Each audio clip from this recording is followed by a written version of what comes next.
Good morning, everyone. Welcome to the Impact webinar, Powering Europe's Future, Leading the Global Shift to Sustainable Fuels. I'm Cecily, the content producer at Leader Associates and for Sustainable Fuels Europe Summit. It is my great honor to be your host for today's webinar. Europe is at the forefront of the global energy transition, striving to become a powerhouse in sustainable fuel innovation. This webinar brings together policymakers, industry leaders, and transportation pioneers to explore how Europe can lead the shift toward cleaner fuels. From regulatory frameworks to refinery conversions and the game-changing potential of SAF, SMF, and biomethane, our expert speakers will shed light on the strategies driving Europe's decarbonization efforts. This webinar is also part of the digital content for the Sustainable Fuels Europe Summit 2025, a premium global platform uniting the worldwide visionaries in Madrid, Spain on June 17th to 18th, bringing together distinguished attendees and over 50 visionary speakers from across the globe. This high-level summit is essential for expanding the sustainable fuels ecosystem, fostering international collaborations, and sharing transformative business and technological insights. Until the end of the month, we have 15% off on the delegate pass, and this will be a great chance to lock your spot. Now, I'm pleased to hand the floor over to our opening speakers from the European Commission. Unfortunately, Mr. Axel Volkeri is unable to join us due to a scheduling conflict. However, we are honored to welcome his esteemed colleague, Mr. Dario Dubolino, Team Leader for Sustainable Transport at DG Moeve, who will be representing on the policy and regulatory landscape in Europe. Welcome, Dario. Thank you. Thank you for inviting me. Apologies on behalf of Axel. Indeed, he was called last minute to attend another meeting. I'll do my best to replace him here. So if we can go to the first slide, I will provide a broader overview of the policy context leading towards the adoption of renewable and low carbon fuels in transport. And then I look forward to hearing more from the people who are really operating on the ground on this and making this transition a reality. So the starting point, the context, why are we promoting sustainable fuel is the Green Deal objective to reach climate neutrality at the union level by 2050 in order to limit and mitigate the potentially catastrophic effects of climate change. And we have set ourselves also an intermediate objective of 55% greenhouse gas emission reduction by 2030. These are binding requirements now under the EU climate law. And the key element here is that there is no scenario where we reach these overall objectives for the whole of our economy and society without emission reductions in transport of at least 90% by 2050. So it is very clear that transport as a whole has a key role to play here. If we go to the next slide, in the Sustainable and Smart Mobility Strategy, we have looked at what does this mean? What does this target mean for transport and how do we reach it? And of course, 90% emission reduction means that by 2050, the large majority of the fossil fuels, which today constitute the almost totality of the fuels used in transport, is replaced by renewable and low carbon fuels. The key message, I think, from the strategy is that we need all sustainable alternative fuels, but for transport as a whole, but then there are significant differences by mode of transport. The way we reach this decarbonization is different in road, from aviation, from maritime, from rail. And we'll see in the next slide what we see for the different modes. Next slide, please. So for the automotive transport, we see primarily decarbonization happening through a progressive shift towards zero emission vehicles. So what this means effectively is battery electric, and we see a rapidly growing electrification of our fleet already today. Last year, almost half the new urban buses registered in Europe were zero emission, and around 15% of cars. And hydrogen at the moment is less rapidly deployed, but we expect to see a role for this technology, especially for long-haul HCVs and specific use cases. We will also see use of renewable fuels promoted under the Renewable Energy Directive in the existing fleet. When you look at the target set in the CO2 emission performance standards, we expect most, or if not all, of the new vehicles to be zero emission by 2035 for light duty vehicles, 2040, 90% of new heavy duty vehicles, and all buses, urban buses. But of course, this does not mean that in 2035 we do not have diesel and petrol cars anymore. Even considering the new vehicles, you will still have a significant amount of internal combustion engines in the current fleet. So renewable fuels have a role to play in accelerating decarbonization by decarbonizing the fuel use in the existing internal combustion engine fleet. If we look at rail, rail is already electrified to a large extent. It's more than half of the network, but covering more than 90% of the effective use is already electrified. And what we see is the emerging of hybrid systems with battery or hydrogen fuel cell that can replace a diesel operation even on those parts of the network where electrification is not really an option. So with these, rail could potentially aim at becoming climate neutral in a rather short time, 10, 15 years. Now, when we move from land transport towards waterborne and aviation, the picture is significantly different.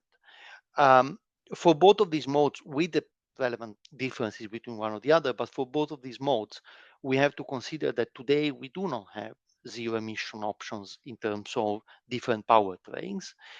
And we expect these to be developed. The time frame is a bit different between inland waterways, long distance maritime and ocean transport, and aviation. But even if we do have solutions proven and available by 2030, 2035, we have to consider that for these transport modes, first of all, the mm, change in the production cycles are significantly longer than for cars.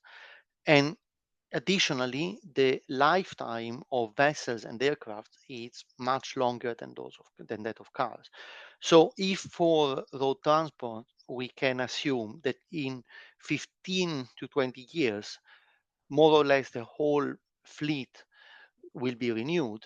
For waterborne and aviation, this is significantly longer. So when we look at all of these together, what this means is waterborne fleet and the aviation fleet in 2050 will be primarily, if not almost exclusively, composed of vessels and aircraft using the current engine, the current technologies. So the way of decarbonizing this transport mode goes through the decarbonization of the fuels. And this is where we see the main role for renewable and low carbon fuels.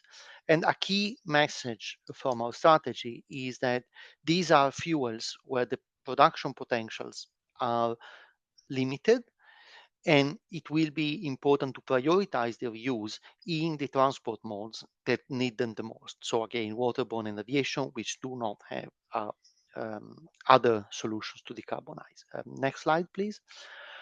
So keeping this context in mind, the EU has put in place a regulatory framework that promotes the production and use of these fuels. The key element is the Renewable Energy Directive.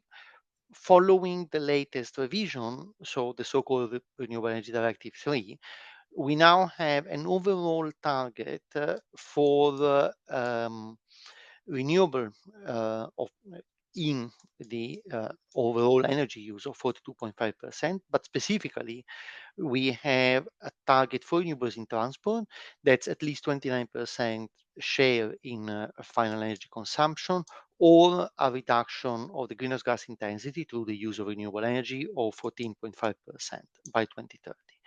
We also have a minimum share of advanced biofuels of RFNBOs of 5.5% in transport, again in final consumption, with a minimum share within this of 1% RFNBOs. There's an indicative goal for the use of RFNBOs in maritime. And in terms of the fuels that we're looking at, we have advanced biofuels under Part A of Annex 9 and RFNBOs that are promoted further through multipliers, a general multiplier, but also specific additional multipliers when they're used in aviation and maritime. We also have a multiplier for fuels produced from the feedstock in Part B of Annex 9, but these are restricted to up to 1.7% of final consumption. And conventional biofuels are still allowed, but with a cap at 7%.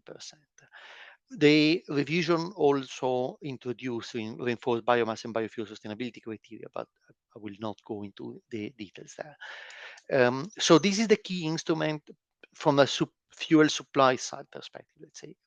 The next slide, we've also introduced specific measures looking at the use of these fuels in aviation and maritime, respectively. RefuelEU Aviation and FuelEU Maritime. So can we go to the next slide, please? So in RefuelEU Aviation, we have set an obligation on fuel supplier to ensure a growing share of sustainable aviation fuel in the fuel distributed at airport. And this is focused on biofuels from Part A and Part B of Annex 9, so advanced biofuels and fuels produced from residues, cooking oil, etc. Synthetic aviation fuels, and on the other hand, the feedstock competing with food and feed sector, so the conventional biofuels, let's say, are excluded. You can see the growing shares here. We start relatively low this year with a 2%, but then the increase is rather steep, reaching 70% in 2050. And starting from 2035, we have a sub-target for synthetic fuels. FuelEU Maritime takes a slightly different approach because unlike aviation, the maritime sector has more options on the table. We have a basket of fuels approach. You have different fuels, you have dual fuel vessels, you also have other instruments like electricity generation on board, etc. So the FuelEU Maritime takes an approach following a limit to the average greenhouse gas intensity of the energy used on board based on a well-to-wake approach, with, however, a multiplier for RFNBOs and a sub-target of 2% from 2020 to 2034 if the share is less than 1% in 2031. If we go to the next slide, so we have the Renewable Energy Directive from the fuel product, mostly on the fuel production side, and these two measures, FuelEU and RefuelEU, for the demand side. We've also set up to help smooth the transition a renewable and low carbon fuels alliance with the objective of accelerating and increasing the availability and affordability of renewable and low carbon fuels, in particular for aviation and waterborne, by boosting production, storage, and distribution, and for these modes, without compromising, of course, the accessibility for other transport sectors such as road. This is an alliance that involves both public authorities, EU member states, different stakeholders, but primarily companies.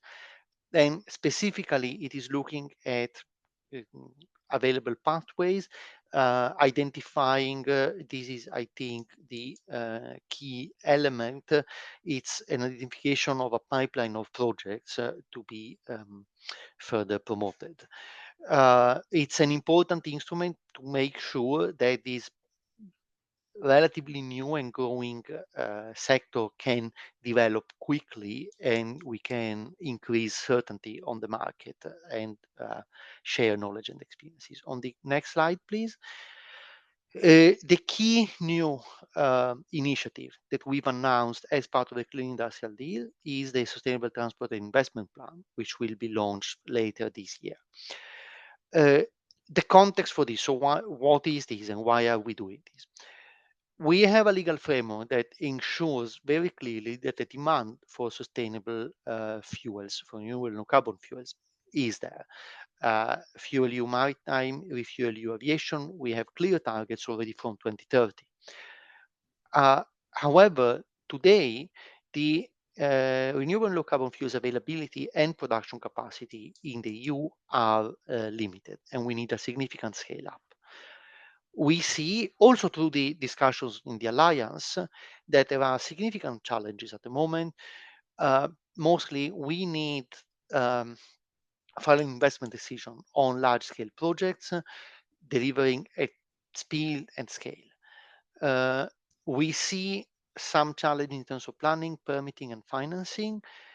We have to recognize that there are, for some of these fuels, the value chains are complex and they often have global links. And of course, these days, these can represent a challenge.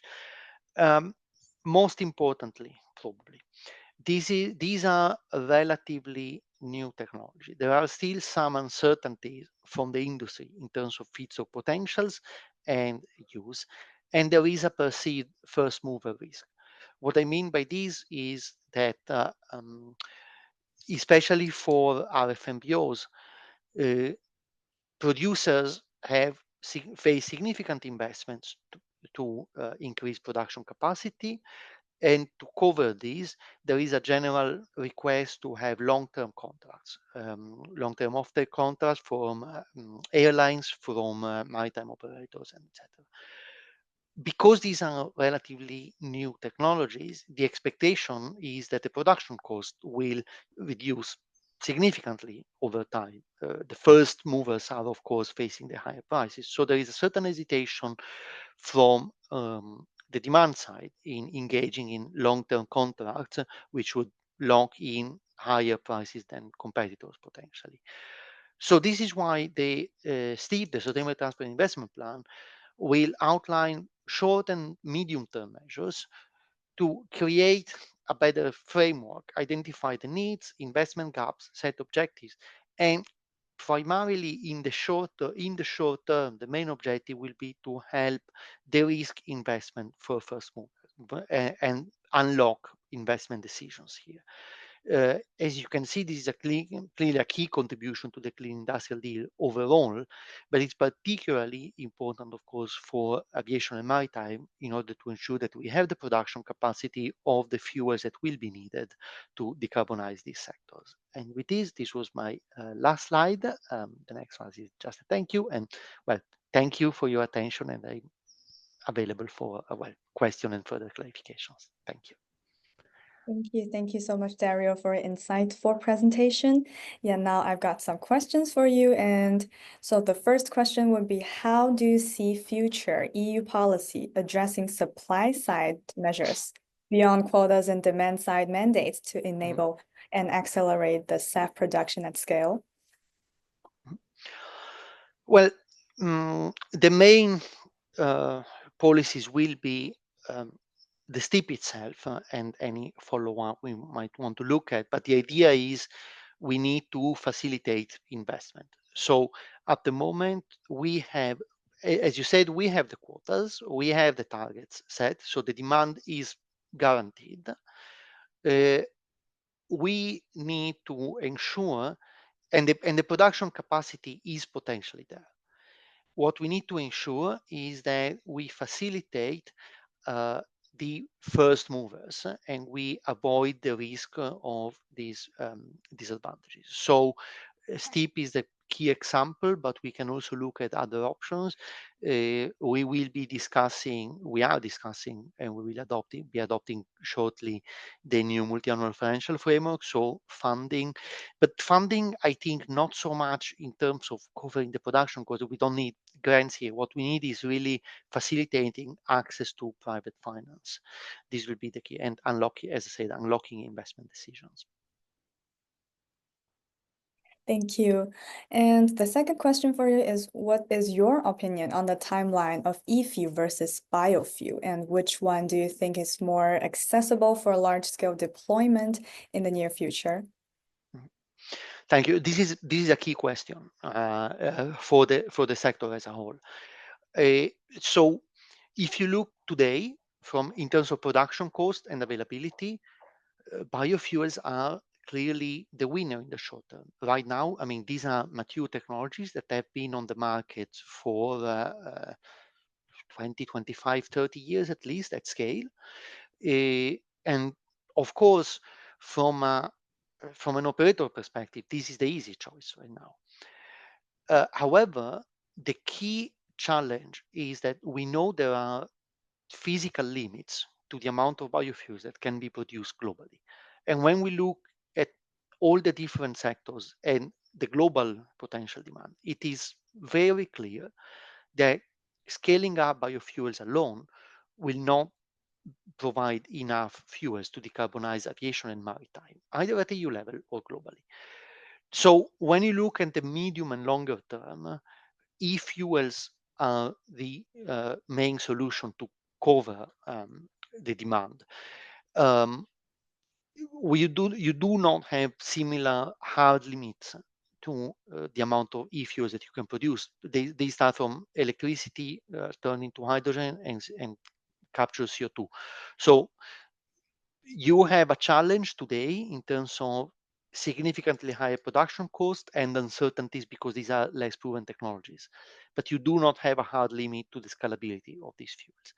This is why we have these sub-targets, and in different instruments, we are setting clear push for the use of RFNBO, so effectively e-fuels, because we know that today these are not the most competitive option, but we also know that in the medium and longer term, these will be the only options to reach the needed level, the needed volumes for these fuels. So we need to push them today because we cannot wait until we reach the maximum amount of biofuels to only then invest of e-fuels. We need to push to start investments today so that we have a regular scale up in the future. Thank you so much for answering them. And there's also several questions popped up in the Q&A box. So we would be very appreciated that if you could stay up for a little bit longer to answer that. Thank you so much. And we're happy to have you enjoy us today. Thank you.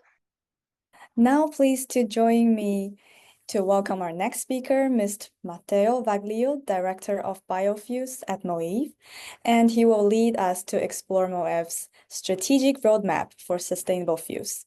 Welcome, Matteo. The stage is yours. Thank you, Cecily.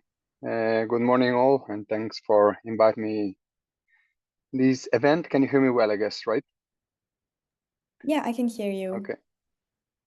I'll share directly the presentation.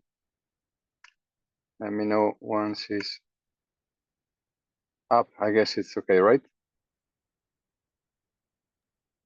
Okay. Yeah, we can So see that. I'll quickly go through an overview on what Moeve is, former Cepsa, rebranded 6 months ago, and our strategy in renewable fuels, both biofuels and RFNBOs, to leave them longer space for questions and conversation. So Moeve, from former Cepsa, rebranded at the end of 2023, a traditional integrated oil and gas company founded 95 years ago in Iberia, and gradually transformed into a more global energy player with different operation in different countries, including different business units. At the moment, we have 6 lines of business: upstream, energy park, which are our refineries; chemical business unit; mobility and e-commerce, which basically is our B2C retail network; trading; and commercial and clean energies. Commercial and clean energies is the business unit that is being created 2 years ago, exactly to launch all the transformation of the company and the transition towards cleaner energies. Our strategic plan is fairly simple. It has been launched in 2022 after the change in our shareholdership structure. You know that we are 100% privately held. Our shareholders are Mubadala, which is the sovereign fund of Abu Dhabi, and Carlyle, American private equity.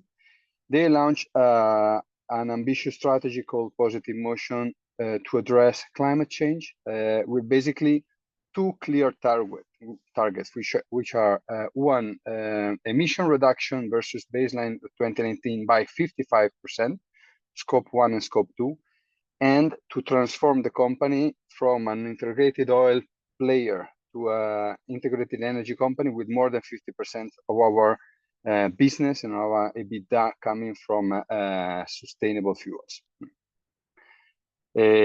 We started the journey 2-3 years ago. The total investment that we are planning to deploy between now and 2030 is approximately 8 billion, 60-70% of that dedicated to biofuels and synthetic fuels. Our strategy is based on different pillars. We are transforming all our business units, but I would say that two key ones are obviously 2G biofuels. We have an ambition to produce 2.5 million tons of biofuels by 2030.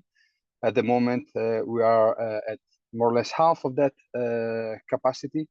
And the next big increase will come in 2026 when our SAF and HVO plant in southern Spain will be up and running. We are more or less halfway in construction. The second big pillar is green hydrogen, again, that we are developing in our industrial ecosystem in Andalusia with an ambition of local production capacity of 2 gigawatts of electrolytic hydrogen that will be converted in different RF and biofuels. Then obviously we have transformation pillars also in all the other business units, from green chemicals, from renewable power, which is enabling the production basically of our hydrogen and the decarbonization of our industrial asset, ultra fast charging in our service station network, and we will leverage the existing business to obviously to finance the transition plan that we'll be deploying between now and 2030. Deep diving in our biofuel plan, as I said before, we are at 60% of our ambition of biofuel production in 2030. The big project that is ongoing is the construction of a 500,000 tons HVO on SAF facility in Andalusia. Is an integrated biofuel ecosystem, including pretreatment facility, storage, port logistic, biomethane production facility, and the hydrogen production facility. We have access to different type of hydrogen, obviously gray hydrogen and catalytic hydrogen from our refinery, green hydrogen through the consumption of biomethane and the bio-off gas produced by the HVO plant, and electrolytic hydrogen, which is a project that is at the moment under development and it should be up and running more or less by the same time in which we will have the startup of the HVO plant. We will be able to process any kind of feedstock, of advanced feedstock, agricultural waste, UCOs, animal fats, or any other feedstock that is available, which is the key issue of biofuel production, as Dario was saying before. Technology is mature, the business case works, but the key bottleneck is feedstock access, which is the limitation of biofuel production in the following years. This is the reason why we think that synthetic fuel definitely they will have a key role to play after 2030.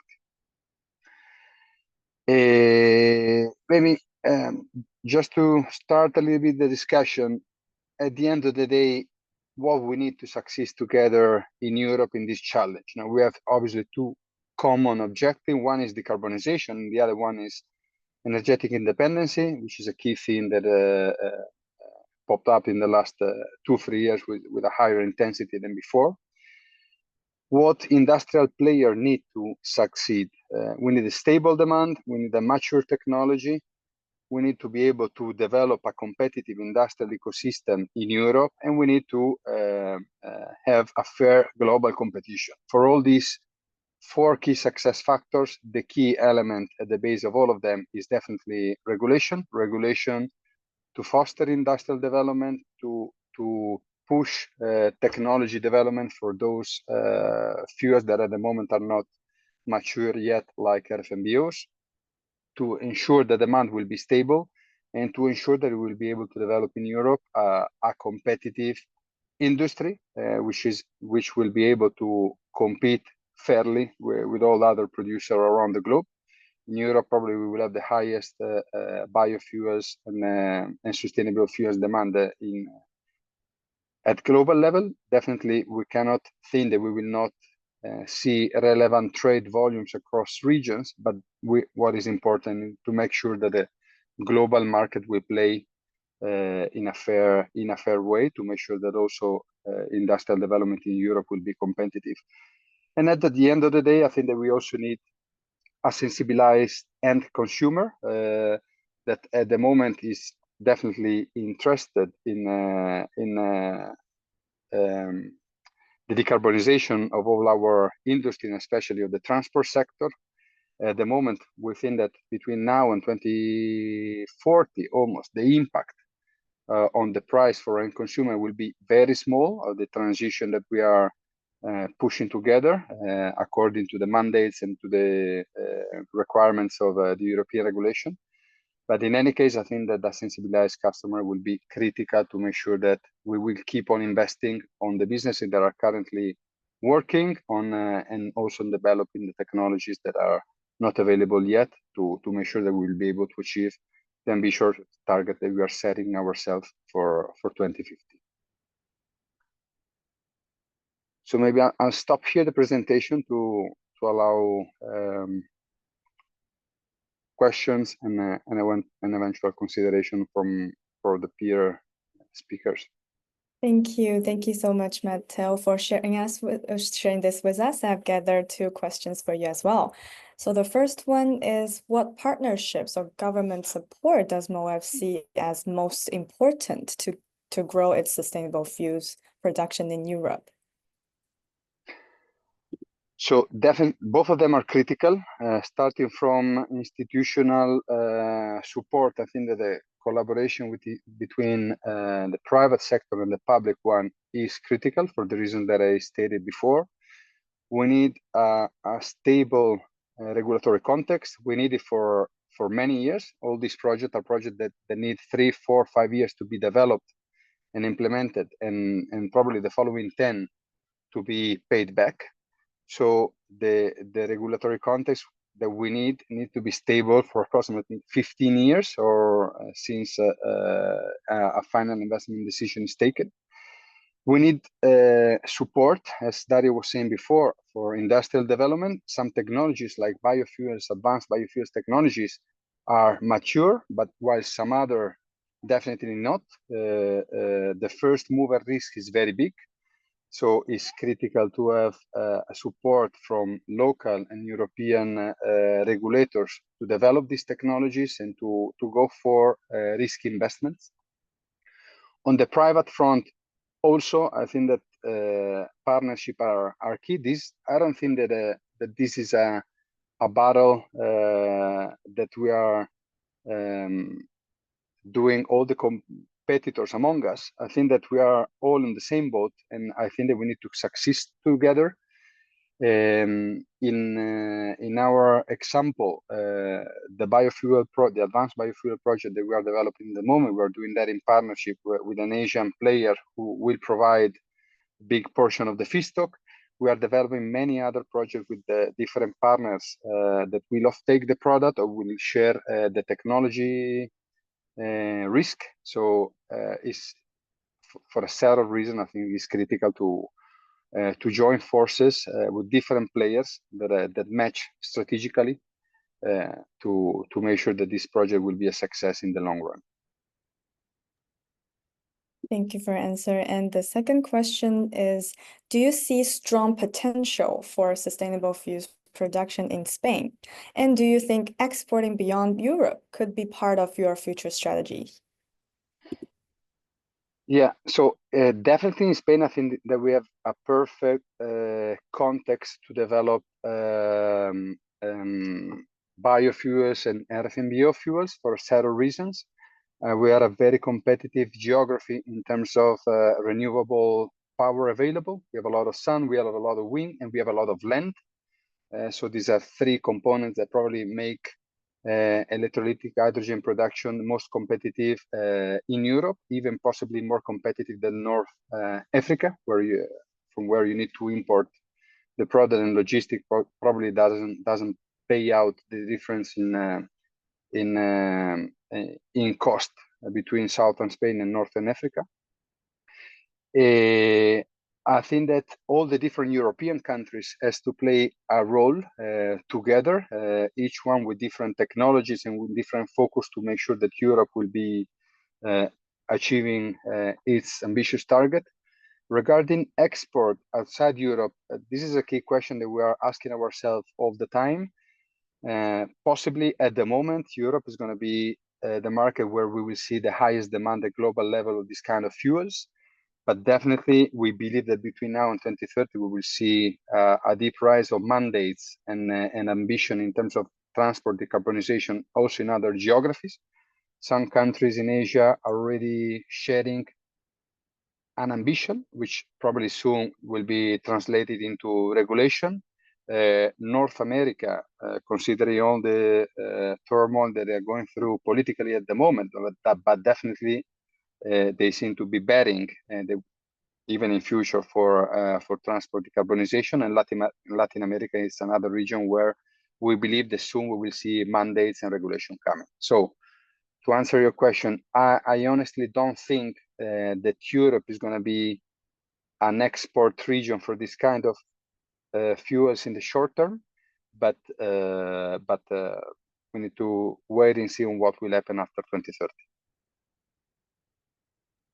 Thank you. And I just saw a question from our audience is how do you see the role of biomass and waste feedstocks in producing biofuels?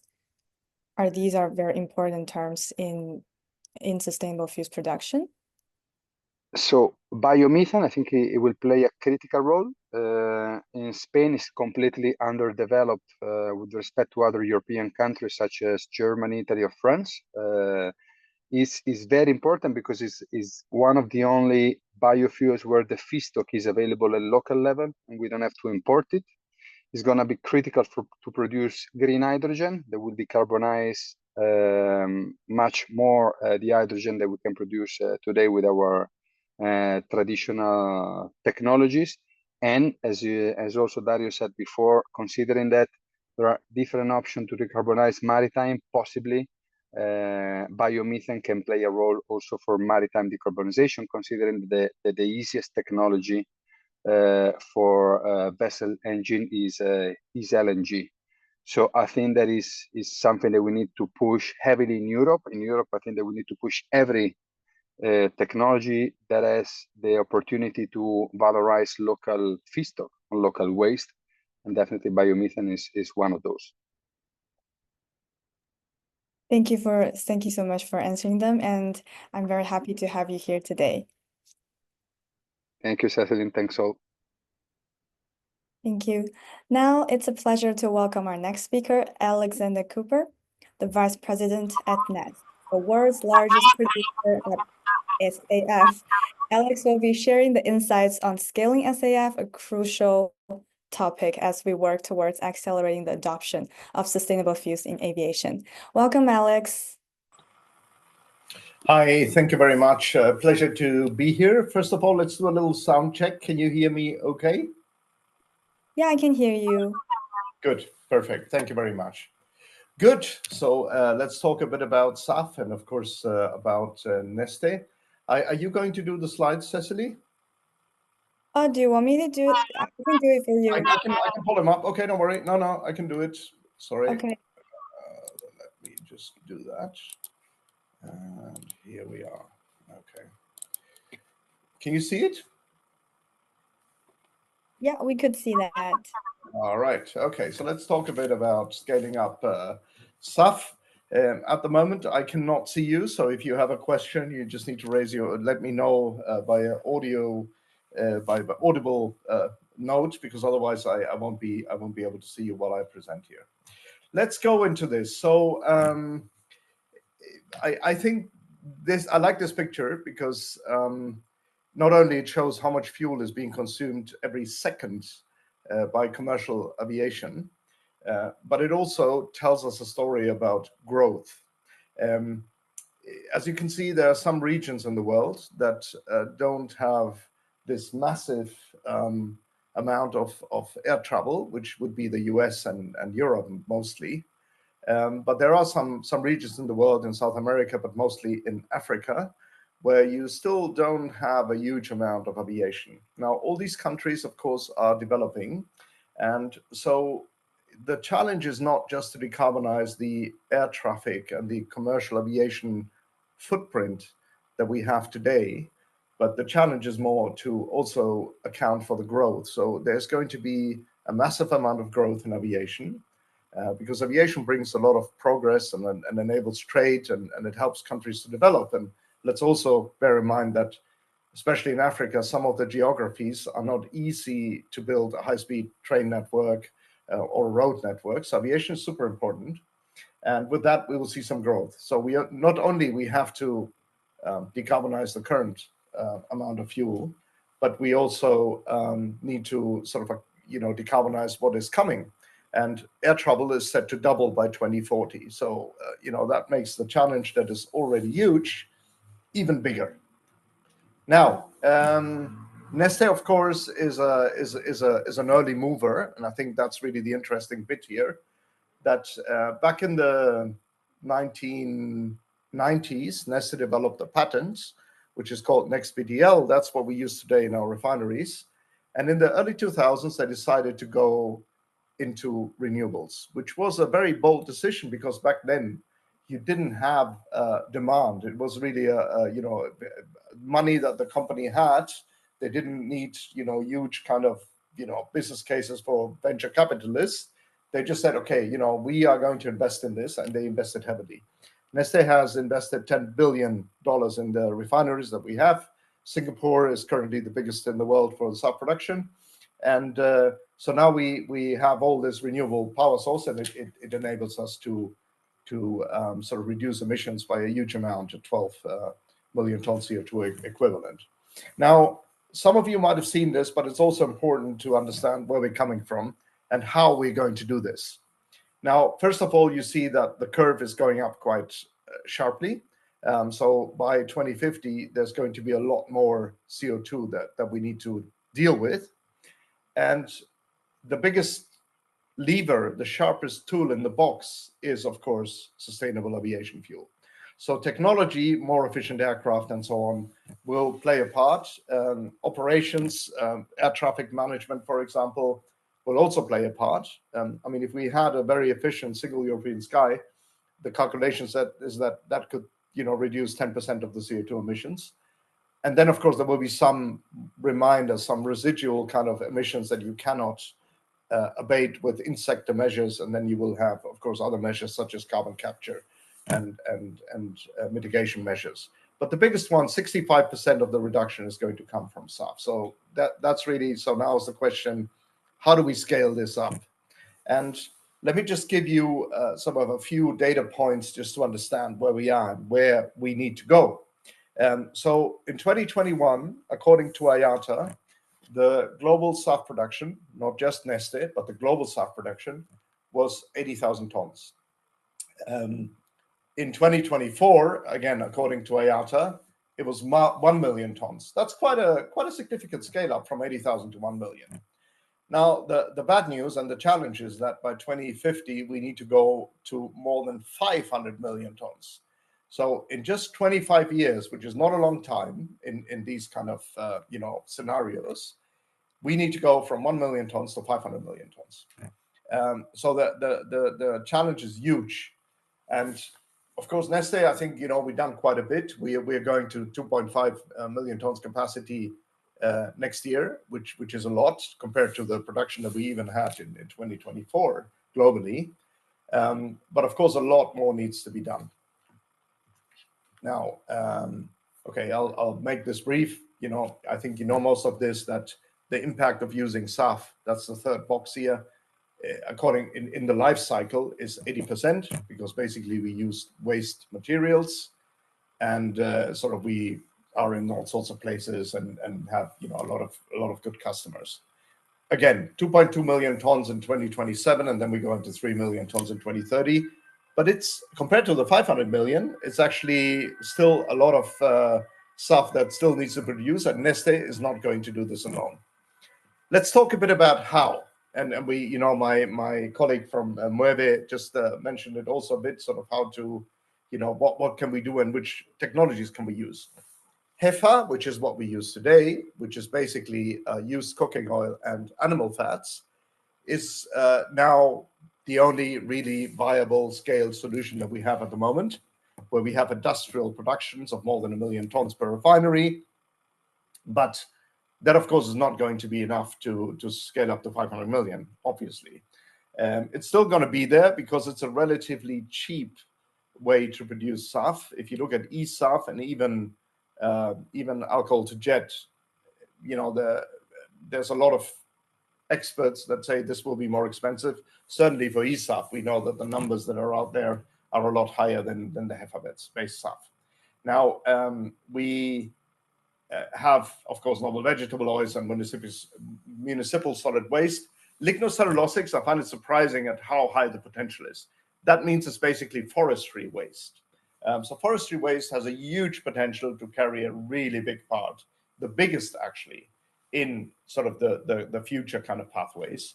And then, of course, you have power to liquid, which all depends on the availability of green power, basically. If that is not available or not cheap, it's going to be difficult to scale it up. I was at the Reuters decarbonization event last week in Amsterdam, and there were people from the steel industry and there were people from the cement industry. And guess what? They all want to get their hands on cheap green power. We are competing with a lot of sectors for the green power that is available. And so the whole question of how much we can scale up power to liquid and power to X is really how much green power will be available. And so the more the better. I think as Neste, we don't take the view that we want to do this alone. We can't. We've already invested 10 billion. So we are going to play our part, but a lot of others also need to ramp up. And I think as an industry, if we don't decarbonize aviation, they will lose their license to operate and certainly the license to grow. This is really a question for the industry. It needs to happen, and there is no alternative to decarbonization. I know that, of course, some airlines are concerned about the cost, and I understand that because SAF is more expensive than jet fuel. And if you think about it, if the feedstock is more expensive than jet fuel, how can SAF ever be cheaper than jet fuel? Now, the question is, of course, maybe jet fuel is too cheap and doesn't account for the polluting kind of properties that it has. But let's look a bit on what we can do. And very, very briefly, there is the policy support. As the previous speaker already said, policy is really the key to ramp this up. If you wait, there is some voluntary markets, and some airlines, some very few airlines, are buying pretty high amounts of SAF actually, because they have corporate customers that buy the Scope 3. They basically pay for the SAF, and that is becoming a growing amount of customers. So you would have some volumes there, but without policy support, this is not going to happen. RefuelEU, of course, being the prime example for ramping this up. And just because there has been some discussions lately around how much SAF is there available, is RefuelEU even realistic? Let me tell you, there is enough SAF. Even today, for the 2% mandate that we have today, there is enough SAF. Neste alone could supply the entire RefuelEU mandated volume. And there is a lot of others out there. There's more than enough. And even for 2030, when you go to 6%, which would then be, if you just, don't account for the growth, you look at 3 million tons, there will be more than enough SAF to sort of comply with the mandate and deliver enough volumes for the mandate. That is not the problem. I think, of course, people are concerned about competitive disadvantages, such as, and the price of SAF. I understand that. And this is also why policy needs to make sure that there's a level playing field. We're seeing a lot of regulations popping up. Singapore is coming up in 26 with a very innovative model of having a ticket levy, which is going to pay for the SAF that they will then put into Singapore Airport. You have a lot of mandates coming up, or because you have the incentives in the US. All of that is going to help. Without it, it is not going to happen, number one. And number two, a combination of incentives and mandates is, of course, ideal to have a very quick ramp up.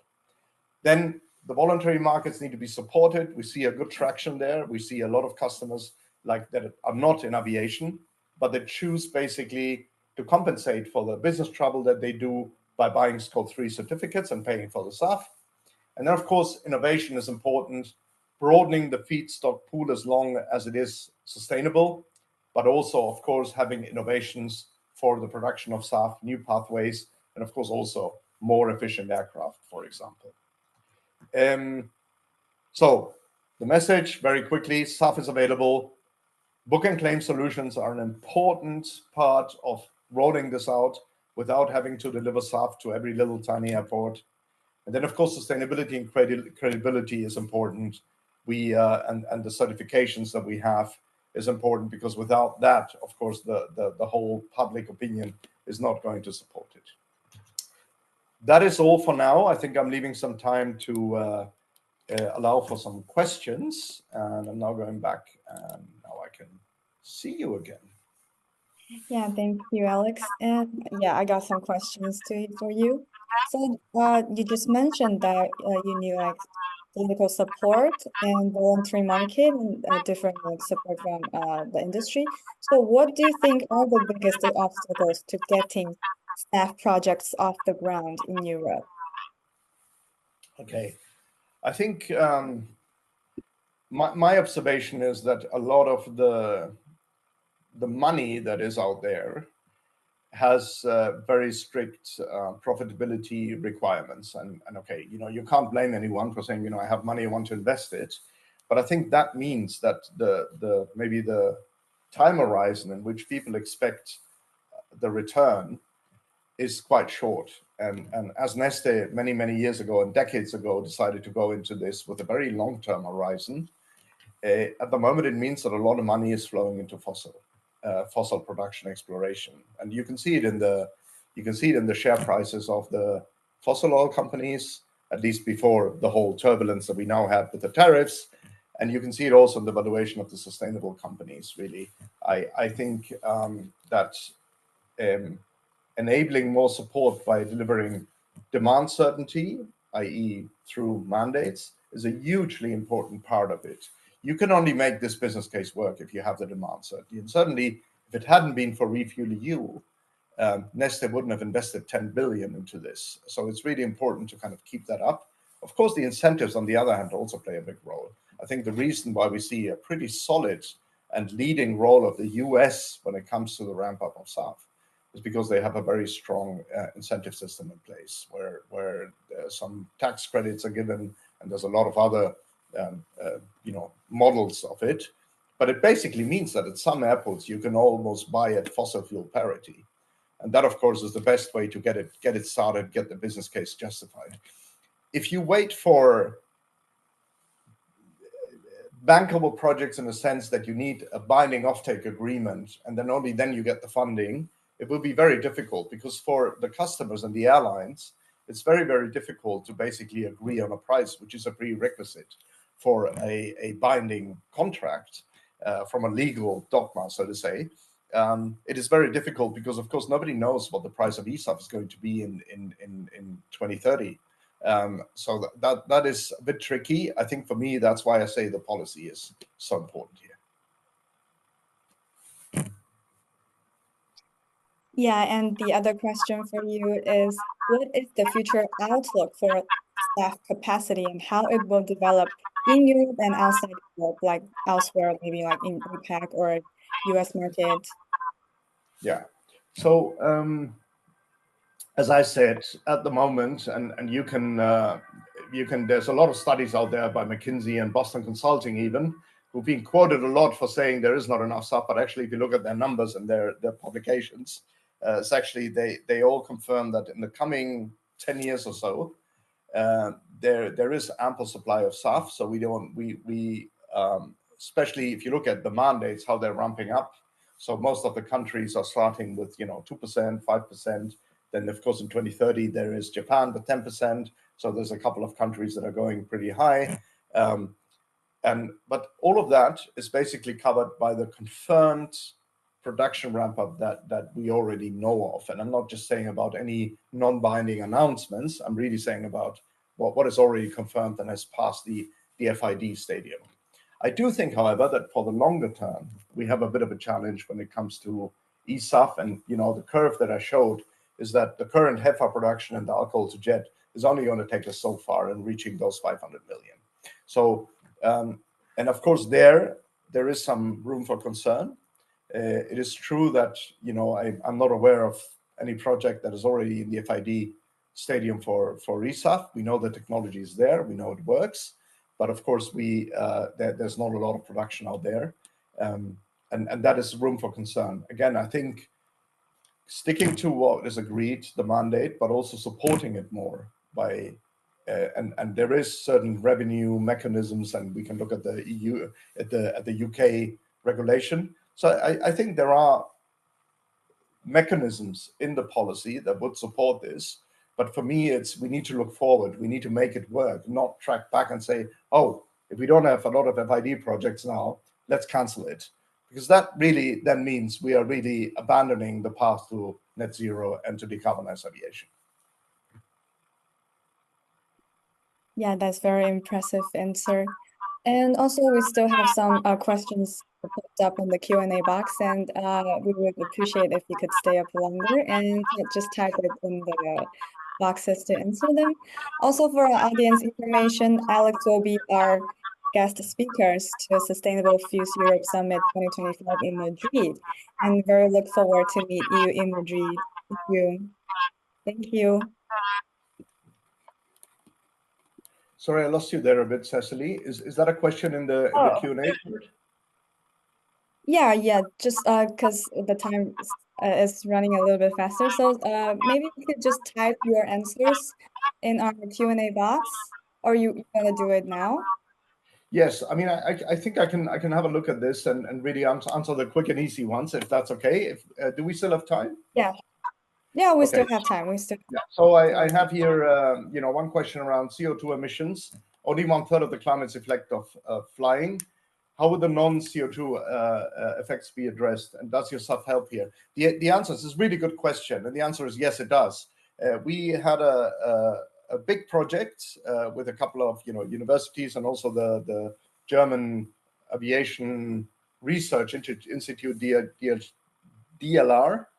And we've basically now scientifically, or that there is now sort of evidence that using SAF has a positive effect on the non-CO2 effects and contrails. The reason being is that there's less particles, there's less soot, so that there are a couple of factors, and so that now is a certainty that non-CO2 effects are being addressed with the use of SAF. And of course, as the Dina rightly says, there is a huge effect from the non-CO2 effects as well on the environment. Maybe if I look at some further questions, the technologies, how do you see the potential to unlock lignocellulosic biomass? So Neste, being a Finnish company, of course, there's a lot of forests in Finland, believe me. It's like endless if you fly over it. So there is a huge potential, of course, and Neste has been at the very forefront in doing research in lignocellulosic. So, by the way, Neste is a super R&D focused company. 25% of the 5,000 people that work in Neste are in engineering and R&D. So we are sort of working heavily on this, and also we have now enough information to really say that this is going to be a path forward. The technology is slightly different, but of course the know-how that we have with our next PDL can be used here. I'm keeping this kind of short. I think also we are out of time, and I see the next speaker, Mark, here already. So I will try to type it in and come back to this. And maybe Cecily, it's okay if we leave it here for now. Yeah, sure, no problem. Yeah, thank you. Thank you so much for answering. I would just wanted to share that Alex is our guest speaker for our in-person event, Sustainable Fuels Europe Summit in June, and very look forward to seeing you there and listening to your insights. Thank you so much. Thank you so much for Thank today. you. Thanks a lot. Thank you. Yeah, now we come to our next session. Mr. Mark Stoves, Boeing's Regional Director for Sustainability Engagement for Europe. And today he will address topics about Boeing strategies with focus on SAF and brief intro demo of an innovative model. Welcome to the stage, Mark.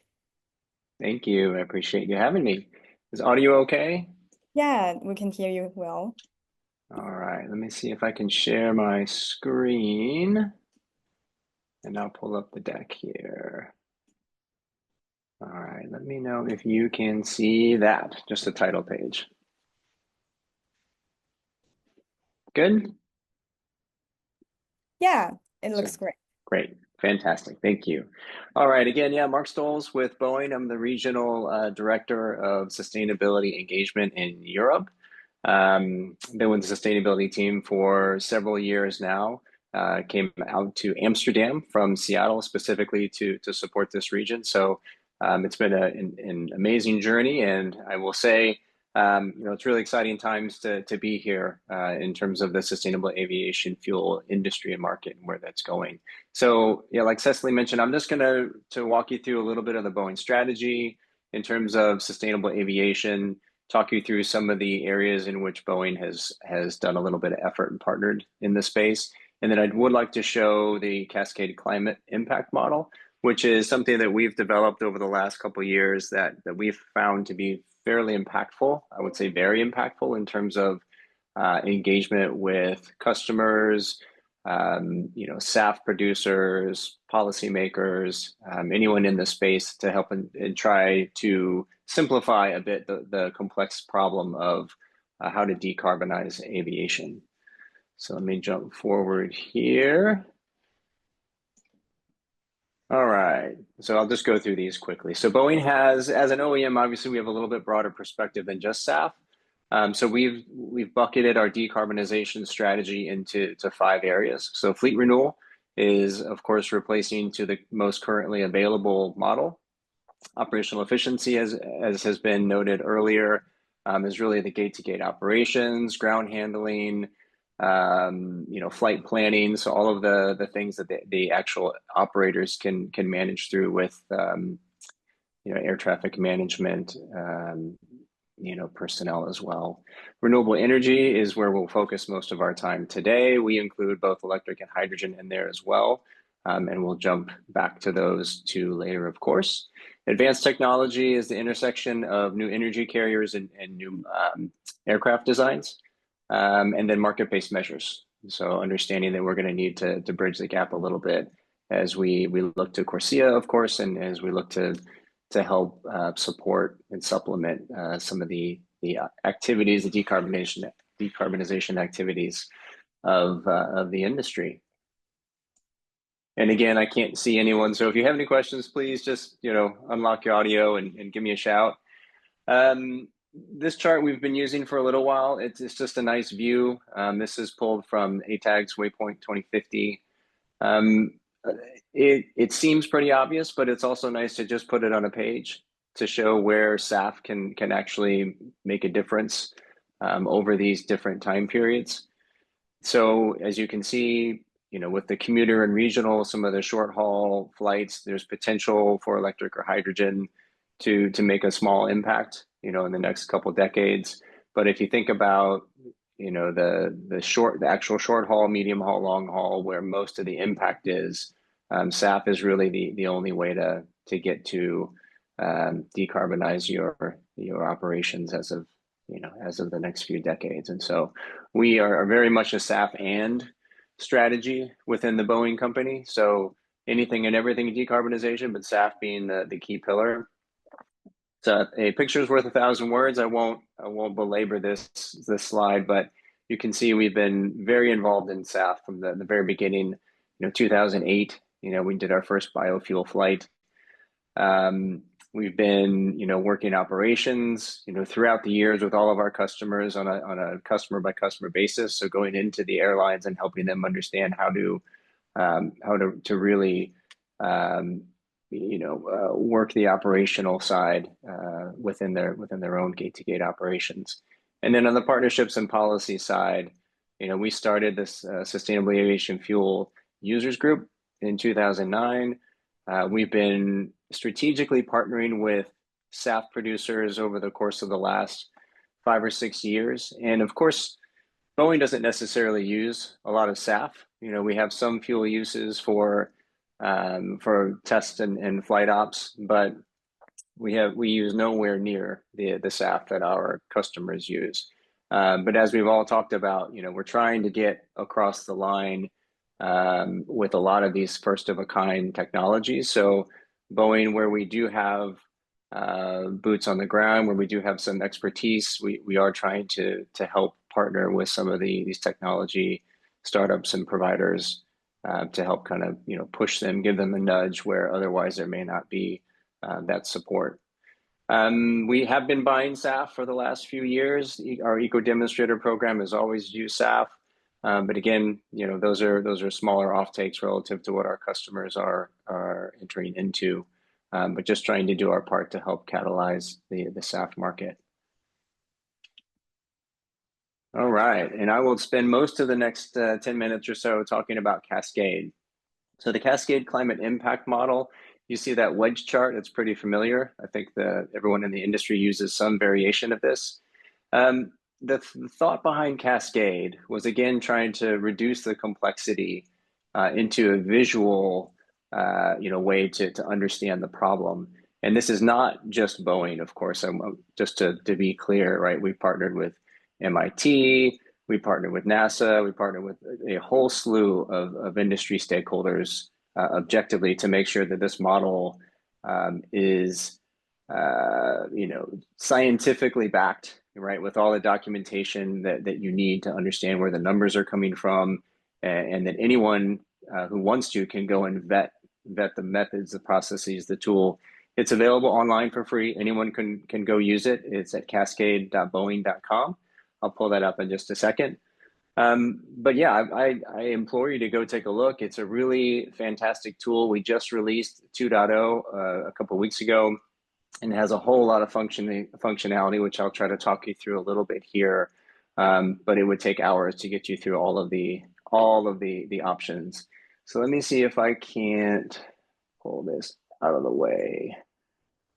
All right.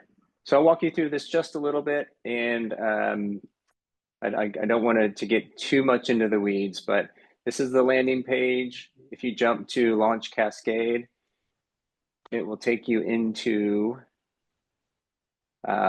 this first page where you can sign up. If you create an account, you can actually develop your own scenarios and save them and send them around, which is kind of an interesting and helpful tool. So I'm going to just not do that for the moment. So here's that wedge chart we all see. And we talked about growth being a bit of a challenge too, right? So decarbonizing as of today, the emissions that we're seeing in the industry is one challenge, but then you multiply it out to 2050 in terms of the growth that we're going to see.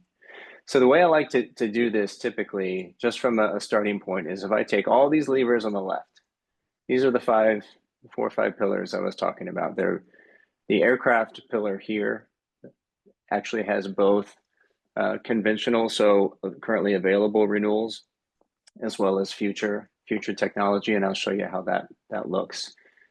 So if I come back and I say, all right, this is the emissions as of 2019. You've got the 1.08 gigatons here. This is all cerium data, and it has been scrubbed quite extensively. And I can show you can actually go to the documentation to go through and see where all of this information came from.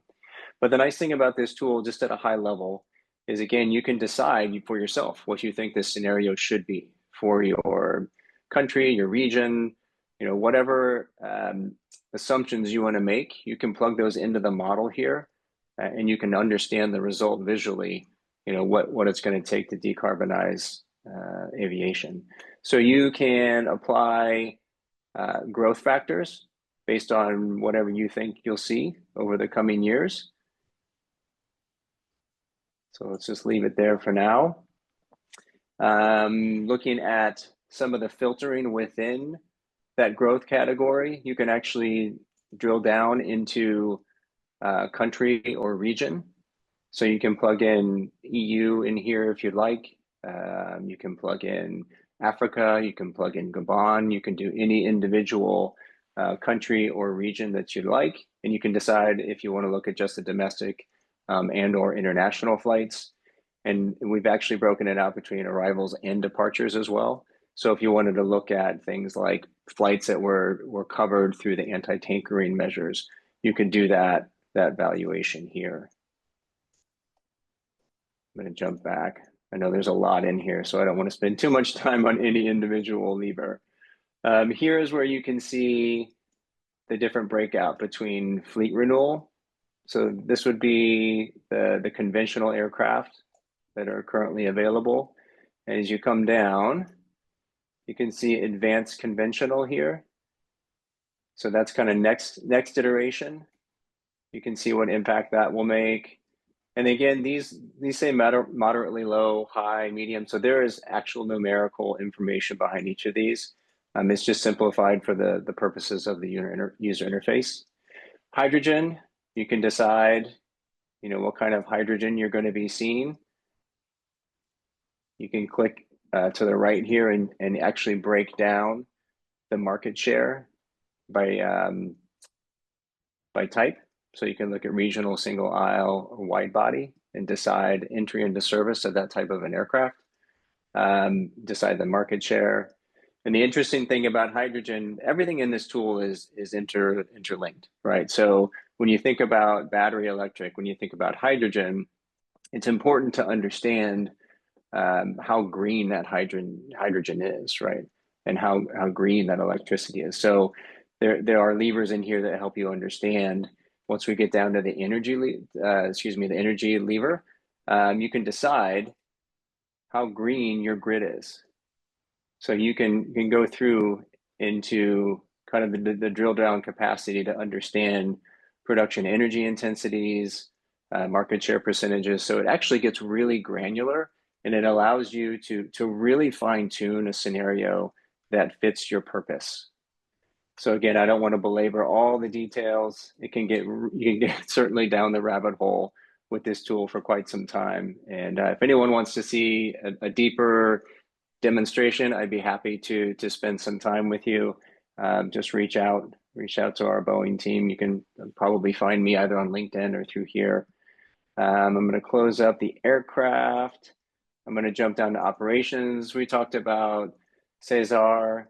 This looks specifically at fleet and airport operations, flight traffic management, and you can adjust your passenger load factors as well. We've talked a little bit about the energy. You can go through and play again with what that will look like at different periods in time. We can look at the improvements in jet fuel itself. And then you can add in offsets and removals as well to try and compensate where necessary. So I know this chart doesn't look super clean or where we would expect it to be, but what we can do, if I jump up here and run back just to see some of the pre-made scenarios that you can plug in, we can look at the baseline. A lot of these are based on the Waypoint 2050 report. So if I just use kind of the Waypoint 2050 baseline scenario, you can see here the various requirements for each of the levers in terms of being able to decarbonize. All right, I will stop there. I know we've got about 6 minutes left, so I'm happy to answer any questions on Cascade or anything more generally. Thank you. That's a very interesting presentation. And yeah, we also got some questions for you. Yeah. So first one is back to the e-fuel thing. Do you believe the e-fuel will be commercially competitive in Europe by 2030, especially given the feedstock constraints under RED? Yeah, I think this goes back to supporting those first of a kind plants, right? I think the demand signal is there, right? That's been put into place with the mandates, and then we need to figure out how we can get over that FID bankability hurdle that we're seeing right now. So it will all really depend on how we can be creative. It is an interesting time that we're in right now, of course. And I think energy independence is, quite frankly, another really good argument for sustainable aviation fuel. So if we can incentivize the right players and right actors in the correct way and be creative about how we can get these first of a kinds built, then I think we can. Yeah, and also for Boeing, what are some like key drivers for SAF's industry adoptions? Yeah, well, one of the big ones is aircraft compatibility, right? So Boeing has committed to ensuring that every aircraft that comes off the assembly line in 2030, from 2030 onward, will be 100% SAF compatible. And so obviously that doesn't necessarily unlock, or catalyze the market in and of itself, but it certainly doesn't create a barrier to that market growing. So that's one thing we're working on. We've committed to 2030, and then yeah, just trying to partner as much as we can to find those pockets of value where we can help, bring some of these smaller startups closer to feed and to FID. Yeah, and I just saw one question popped up. Yeah. So did you mention that you would support R&D institutions through providing SAF that Boeing purchases? If so, how could such institutions get in touch? Could you read that one more time? Sorry, would Boeing support research institutions with SAF? Yeah, and if so, like how could such institutions get in touch or get involved? Yeah, in terms of delivering physical SAF or providing access to SAF, that's something we could work on. We have plenty of partners in the space, some that are producing, and obviously we have some offtake agreements and procurement from our own needs.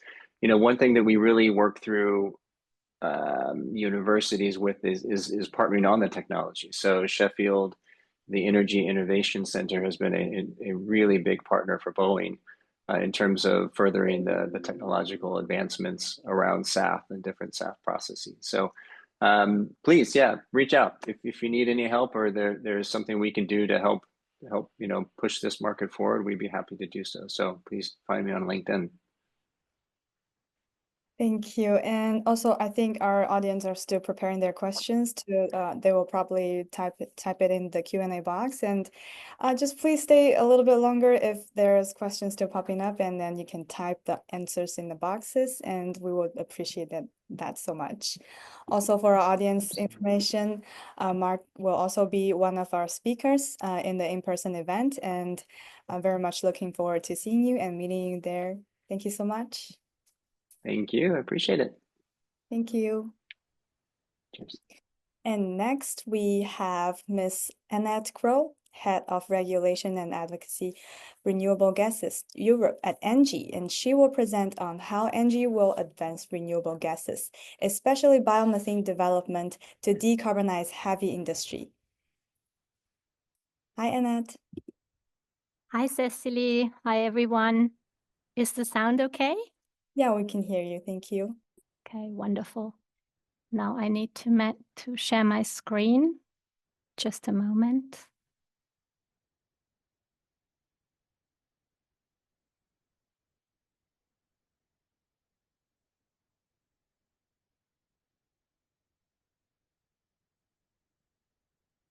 Can you see it?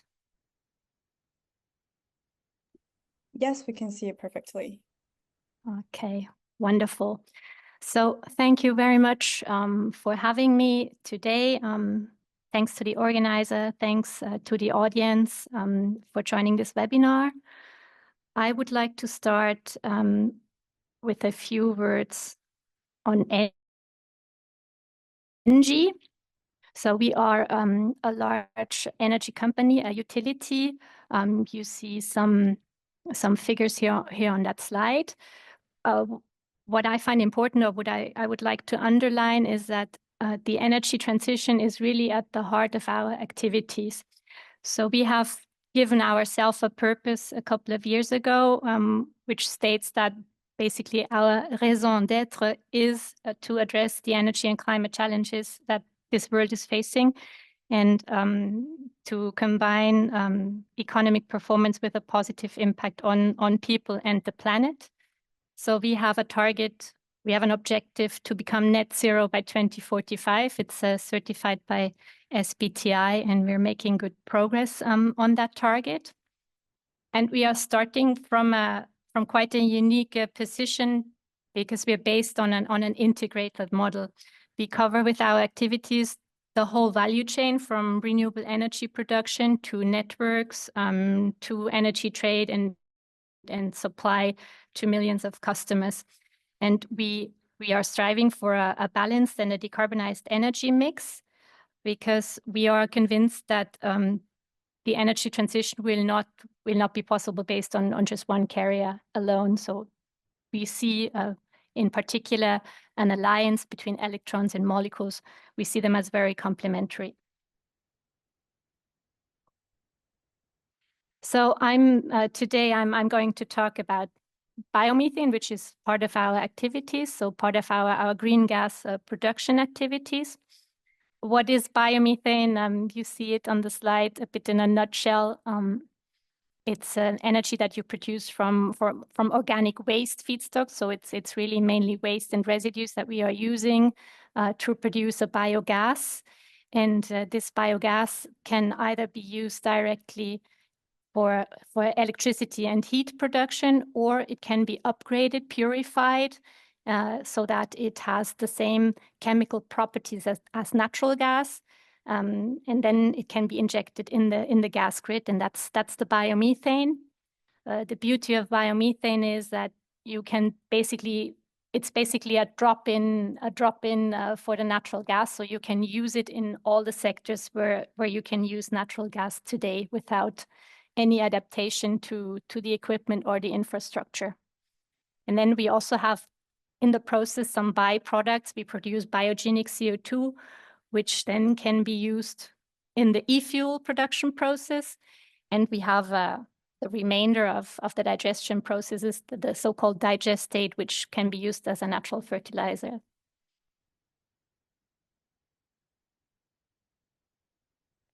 So biomethane is a very interesting energy.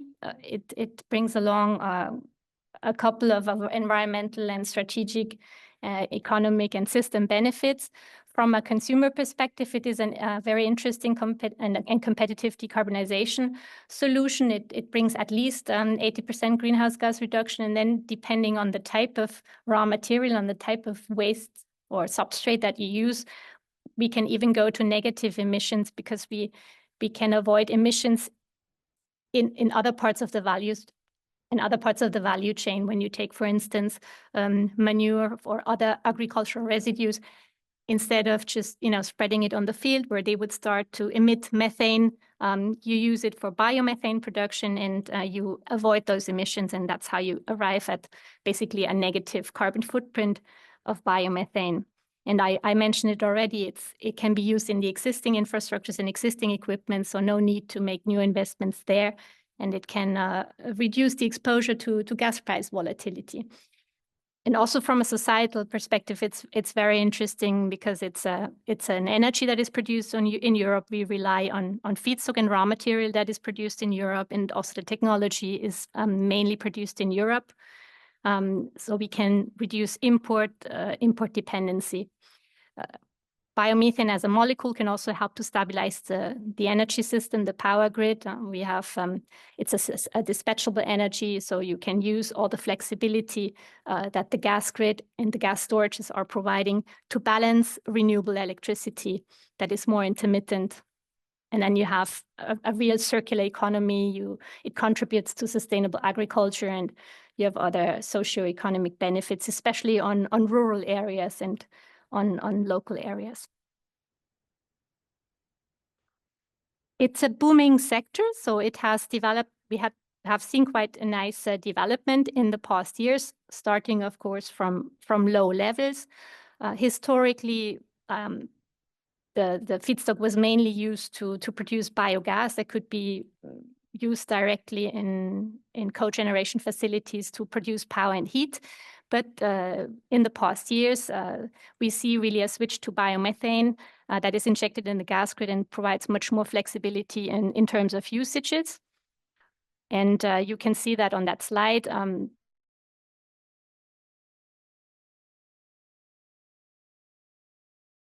Biomethane is still, but it's a gas to be transformed to biomethane. Okay, and on the other hand, you see the potential. There's quite some growth potential there based on different types of feedstocks. So how do we see biomethane as part of a future energy mix? This is our ENGIE scenario. We've published those scenarios already for the second time this year. We did it for the first time last year. And that scenario presents our vision of an optimized energy mix. So here it's really the energy mix covering all energy uses for power production, for industry, for heating, for transport. And you can see on that slide how we see the phase out of fossil fuels by 2050, and a strong push for more electricity. So electrification is a no-brainer in our point of view. You see that the share of electricity will increase significantly. However, we do see also a role for molecules because, as I said, with the molecules in the mix, you make it more resilient and you make it more cost efficient because you can rely on existing gas grids to balance out intermittent renewable. You can rely on gas storage. Partly those grids will be converted to hydrogen, but partly we will keep them as methane grids, and that will allow to mitigate to a certain extent the peak power demand. You can use gas-fired power plants, hybrid heating solutions to mitigate that peak demand, and this is how you reduce, in fact, the need for backup, for expensive backup capacities or power grid extensions. Obviously, those gases or those molecules need to be decarbonized, and there we see mainly biomethane, but also natural gas in combination with CCS and e-methane as the main solutions.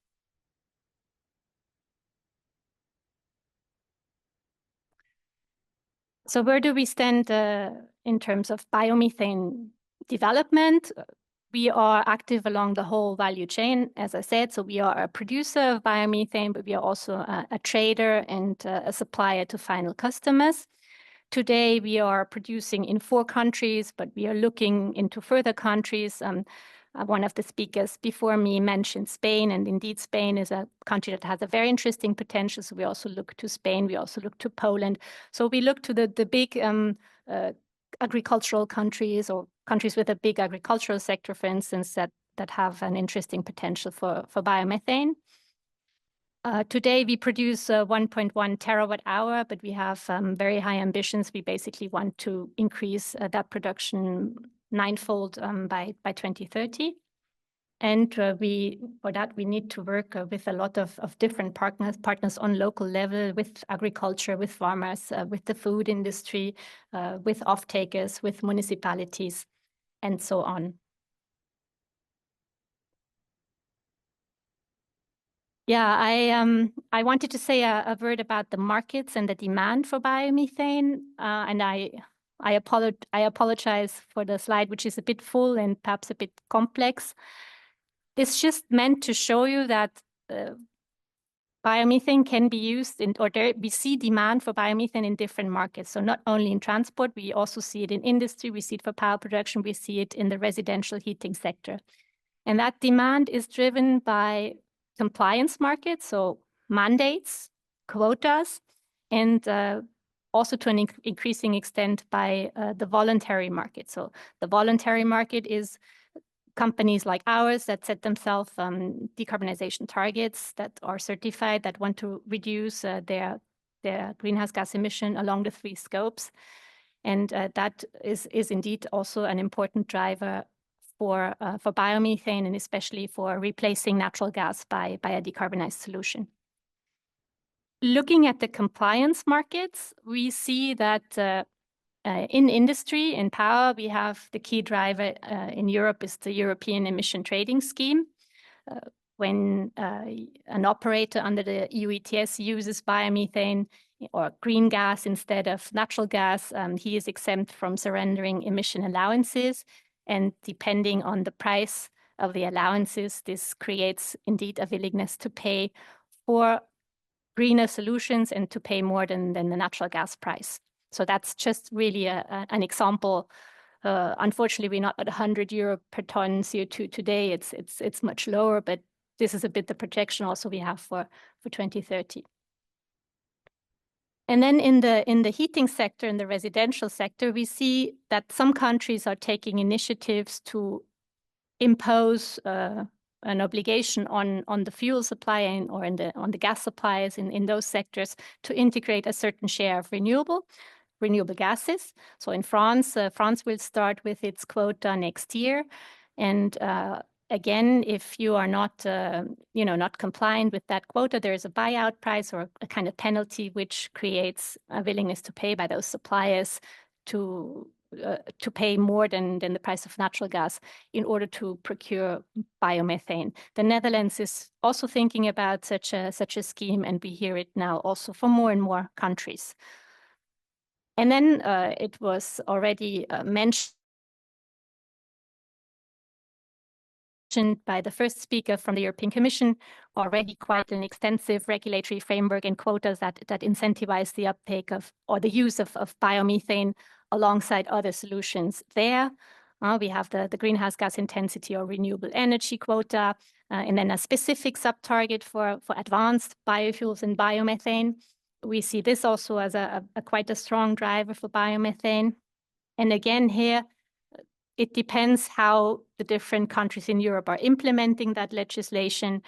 Germany has put quite a high penalty on the ton of CO2, so that again creates a willingness to pay for biomethane. And the FuelEU Maritime regulation was mentioned already as well. We also see this as a longer-term driver for biomethane.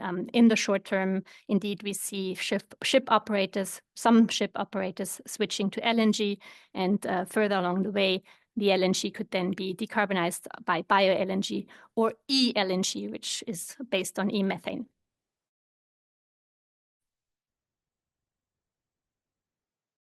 And that brings me to my last slide. I wanted to underline again how important it is that biomethane is produced sustainably, so from sustainable feedstocks, and through a production process that really guarantees that we have a significant reduction of greenhouse gas emissions compared to fossil fuels. All this is mandated by European law, by the Renewable Energy Directive. So if you want to use biomethane in a compliance market, it needs to be certified, it needs to be sustainable. And what is interesting is that you have some market that valorize a specifically low carbon footprint of biomethane, or we call it the CI, the carbon index score. So on the right-hand side, that's a chart from the German transport quota, where you see that the black line, this is really biomethane with a negative carbon footprint. It's mainly produced from manure, and it can achieve much higher prices than other types of biomethane because it brings so much greenhouse gas reduction compared to the fossil alternative. So in some markets, the price really depends on the CI score. In other markets like EU ETS, it's just neutral. So when you have a particularly low carbon score, you're not specifically remunerated for that. And I think I stop it here. As a conclusion, biomethane is talked about a bit less than electrification, hydrogen, and e-fuels, but de facto, it's the only renewable gas solution that is available today. Hydrogen, e-fuel will come, they will play an important role, but it takes a bit more time. And biomethane is competitive with other decarbonization solutions, not least because it is a drop-in and you can use existing equipment, existing infrastructures. And finally, it is a product that helps to address several other challenges that local communities and that our societies are facing, like circular economy, waste management, sustainable development of agriculture, and so on. And that makes it particularly interesting. Thank you very much for your attention. Thank you, Annette, and our audience also have some questions for you as well. So one of the first question would be, in the previous session, Matteo from Moeve just shared that biomethane in Europe is a bit underdeveloped. Do you have the same opinions, and what do you think would be the main cause for that? Yeah. I would agree that indeed a bit underdeveloped, but we are on a good growth path. That's what I showed on one of the slides. Historically, support schemes have been designed in a way that incentivize the use of those feedstock mainly for biogas, so not biomethane, but to use it directly, burn it directly to produce power and heat. And it's only now that the switch is taking place because the attention is also going towards the molecules and towards the gas sector, and we are looking for solutions to decarbonize that part. And that is why biomethane becomes more a point of attention. I think the energy crisis a few years ago has also very much increased the interest for biomethane. We had periods where the natural gas price was way above the price of biomethane. It's not like that anymore, but that has been a driver during that time.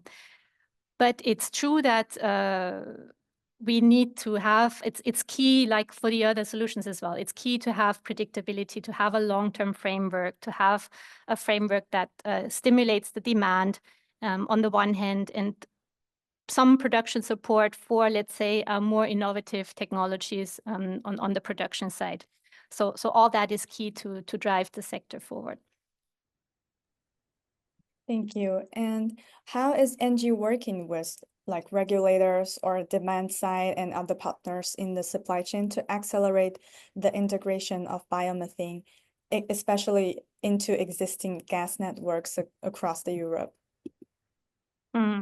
So yeah, biomethane projects are very complex renewable projects. I've worked a bit on renewable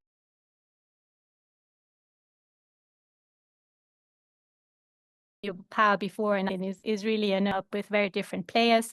I've mentioned already the agricultural sector who delivers the feedstocks, the food industry, the municipal players, and we try to create win-win situations with those players. So they deliver us the feedstock and we provide them a waste management service. We provide them back with the digestate so that can be used as a fertilizer, and we have different models there. On the offtake side, I also like to speak about partners there because we are seeking for long-term purchase agreements, biomethane purchase agreements. So those are really longer-term partnerships with the off-takers as well. And obviously, we need to work a lot with the grid operators. As I said, biomethane can be easily integrated in the grid because it has the same chemical property as natural gas, so there's no major adaptation needed. But we do see in some regions, especially more on the countryside where the grid is less developed, that some grid reinforcement would be needed, and we are working with the grid operators to find the best solutions there. It has a cost, but the cost is much less than alternative costs to build new infrastructure to invest in electricity infrastructure instead. And on the regulatory side, yeah, we depend a lot on the regulatory framework, so it's very important to work with regulators, with policymakers, and I think as a company that is present over the whole value chain, knowing the different solutions, that is present in different countries, we have a good overview and know what are good practices to share. So we'd be happy to do that. And I think such alliances like the RLCF alliance that was mentioned at the beginning of the webinar, and a similar alliance exists also for biomethane. Such alliances that brings together the industry and civil society and the policymakers is very valuable to explain the barriers and to work together to move forward and remove them.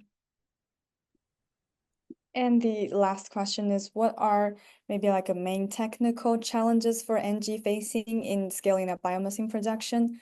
Since like the infrastructure part is not seems like a really big challenges. So is there like a technical, or what are the main challenges ENGIEs are facing, and how is ENGIE addressing them? So I think indeed, when you speak about biomethane, first generation, this technology is a proven technology. There are not so many technical challenges. But of course, we're also looking into next generation technologies. So e-methane was mentioned. There are also technologies, gasification technologies of solid feedstocks. So those are promising because with those technologies, you will be able to significantly scale up and produce much larger volumes. But those are still in pilot and demonstration phase. So there we see more technical challenges. What is the challenge for biomethane? I think, at least in some countries, we need to go and build much larger plants. We've in the past stick a bit to the principle small is beautiful, but if we want to scale up, the plants must be larger, and this will also allow to produce at lower cost. But this makes also this brings along some challenges like feedstock procurement, which needs to be on a larger geographical scale, larger volumes from longer distances. So the model needs to change there. Permitting remains a big challenge. It takes way too long, and it's complex, and often it's also related to the fact that authorities are not sufficiently staffed and don't have sufficient expert knowledge for such projects. So permitting is really a key topic that we are working on and trying to find solutions there. And I think, apart from this, those would be the main challenges. I think what is also interesting for us is really looking into the byproducts like the biogenic CO2 that we are producing. How can we valorize that? How we can we bring it to the potential e-fuel producers, which makes again a nice a circular model to use this biogenic CO2 for, or recycle it and use it for e-fuel. And that's how the different solutions that we've discussed today also fit together and have synergies among each other. Thank you so much for your insightful answers, and your support to our webinar is much appreciated. Also, Annette will join us in the in-person event, Sustainable Fuels Europe Summit in June, and happy to see you there. Thank you so much. Thank you. Looking forward to your event. Thank you. Now, please join me in welcoming our last speaker from Wood Mackenzie, Tommaso Pellegrinelli, Senior Analyst for Ammonia and Methanol, and he will share insights about the maritime fuels and the strategies to mitigate the penalties. Welcome, Tommaso. Hello. Hi, everyone. I'm going to share my screen now. Please let me know when you can see it. Yeah, we can see it. Yep. Hi, everyone. I am Tommaso Pellegrinelli. I'm the Senior Analyst from Wood Mackenzie. I cover ammonia and methanol mostly, but today I'm going to talk to you about European shipping regulation, but overall global shipping regulation, as we've seen recent progress with the IMO, but we will mostly take a deep dive in FuelEU Maritime. So starting with an overview of the global policy landscape around shipping emissions. In 2024, the European Union has extended the ETS, or European Emission Trading System, to the shipping sectors, and this will cover all commercial shipping operation in Europe. The ETS has been operating in Europe since 2007 and has been covering emissions for industrial installations, power sector, aviation, and will now apply also to the shipping emissions. So it's a single emission market. Allowances can be bought, banked, and traded between the players. When it comes to shipping, it covers tank to wake emissions, so only the direct emissions, and it covers this for all vessels above 5,000 tons. It's a flag neutral and route-based system, so it will be applying to all vessels operating within European ports. And this is it for ETS. The second policy is FuelEU Maritime initiative. So this policy was specifically designed to enable a switch to low carbon fuels within the shipping industry. And this is done by imposing limits to vessels' well to wake emission intensity. So penalties are applied to shipping companies that fail to comply with these limits or thresholds, and the limits are increased for every 5 years. And talking about shipping regulation, we also have to mention the IMO net zero framework. This global emission pricing system was approved last Friday, so very fresh. It's focused on near-term decarbonization, has 2 sets of targets defined until 2035, and each set will have associated penalties for non-compliance. I will discuss some of the details around this policy towards the end of this presentation. For now, we just need to remember that although the mechanisms have been approved, adoption is still pending and will be voted for in October, while FuelEU Maritime and EU ETS systems are active already. So stepping back a little bit to FuelEU Maritime, let's take a look to what well to wake default emission factors for these fuels compared with the FuelEU Maritime emission intensity threshold.